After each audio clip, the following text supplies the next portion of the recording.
Hi everyone, Tom Plunkett here, Director of Digital Forensics for Archer Hall. Today I want to talk about email fabrication. We get a lot of calls from clients asking if we can help verify or authenticate emails that have been produced to them that they believe may have been falsified. I'm going to share a case study with you here. So about a year ago, we have a client call me up and says that his client had recently joined a competing marketing firm. He left his old firm and now is doing the same job at this new place. Now, the old firm still owes him commissions, and so he's been trying to get them back, and ended up having to file a suit to get paid his owed commissions. However, the old firm claims that when he left, he contacted secret accounts that they had set up in order to detect any trade secret theft. These were client lists these were a couple of fake email accounts that they had set up, and so they're countersuing him for theft of trade secrets. And they're saying that if he drops the suit for the commissions, they'll drop the suit for the trade secrets. So the old firm produces proof of this email contact in the form of emails that have been printed out in a PDF format, or PDF format emails that have been printed out anyway, put it that way. And our client, of course, claims that these messages have been fabricated. Now, we actually took a look at these messages first thing, and we see some anomalies. First of all, there were two messages sent out. One was to a Gmail account, one was to a Yahoo account. These were those secret accounts, right? And both of them, although they're going to different email servers out on the internet, had the exact same date and time stamp. So that was kind of an anomaly. The other thing was that these were supposedly forwarded on to somebody internally there. And the email address there that was the same on both of these was missing this bracket at the end of it. So when the email is usually printed out, you see the email address in two brackets. So the one on the right was missing. So that was kind of strange. Not that it can't happen, but it was odd. Now, we decided we're going to review our client's computer, his phone, and the enterprise email service that they use to send out the marketing emails. We searched everything that he had for those two, for that Gmail address and Yahoo account. We found absolutely no indication that he'd ever seen it or had any knowledge of that account. And so we requested that the other side produce the native messages that they had. So we wanted to see where these messages come from. How could they come from our client if we have no record of them? So turns out they decided not to comply with this request for the native production. And eventually we ended up accusing them of fabricating these messages.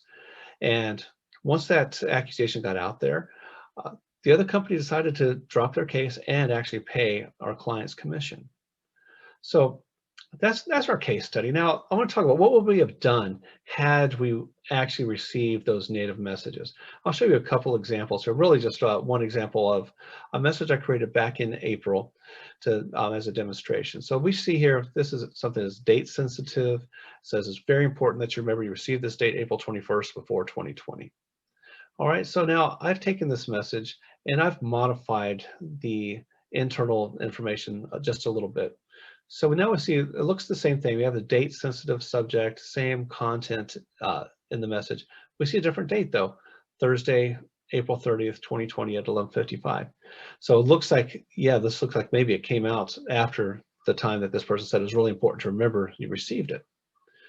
So how do we verify this? Well, what we do is we look at the email headers. This is all the metadata up at the top of the messages before we get down into the content of the messages. Now, these are very short, very simplified messages just for demonstration purposes. But if we look at the left-hand side here, these are all those headers. We see the proper date, Tuesday, 21 April 2020, 11:55, with that proper -7 date offset from UTC, Universal Time Code, or Greenwich Mean Time.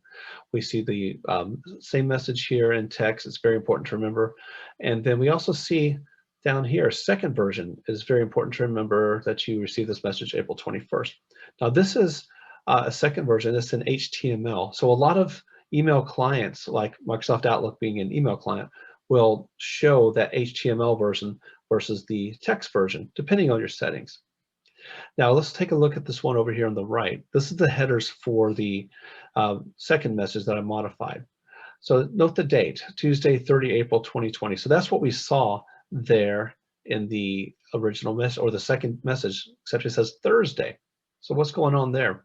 Well, what I did is I just changed the date from the 21st to the 30th. I didn't bother to check to see if the 30th actually fell on a Tuesday. So that's one anomaly that you're not going to see in the client, but you may actually see and pick up by looking at the headers. Another thing here we see is from Tom Plunkett at tplunkett@gmail.com. Notice that it's missing the bracket over here on the left-hand side. There's a bracket over here on the right-hand side. Does not have a bracket. Again, something you may not see in this message. Right here it says tplunkett@gmail.com with the bracket at the end. So we get down into the body of this. Now we see in the text area, the plain text, that it is not very important to remember that you received this message April 21st before noon. Thanks.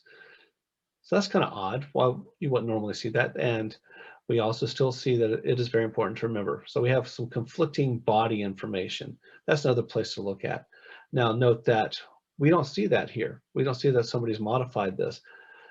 It still says it is very important. That's because it interprets only the HTML at this point, depending on the settings of your client. So that's kind of a very short demonstration of a fabrication or modification of email. So there's a couple of things I want to make sure you take away from this quick presentation. Number one, always ask for native documents, especially when you suspect there's been some kind of manipulation of the documents. Always get that original format so you can go through and look at the metadata and really understand what's happening. And also remember that PDFs and printouts just don't tell the whole story. All right, thank you very much. I appreciate you listening to this quick presentation on email fabrication. Again, my name is Tom Plunkett, and feel free to reach out anytime.